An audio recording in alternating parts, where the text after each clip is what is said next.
ওই কিরে, ওই কিরে, ওই কিরে, মধু মধু। এই যে দেখছেন রসমালাই খাইতেছে মধু।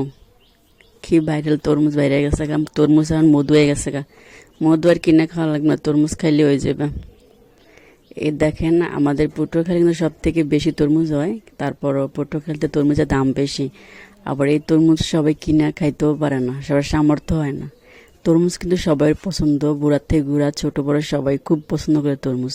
তরমুজটা খেতে খুবই ভালো লাগে, আর রোজা রমজানে তো বেশি ভালো লাগে। ইফতারির সময় ঠান্ডা ঠান্ডা তরমুজ খেতে খুবই ভালো লাগে, গলাটা ঠান্ডা হয়ে যায়, খুবই ভালো লাগে। আর এই তরমুজের এত দাম, প্রচুর দাম, সবার কিনে খাওয়ার সামর্থ্য নাই।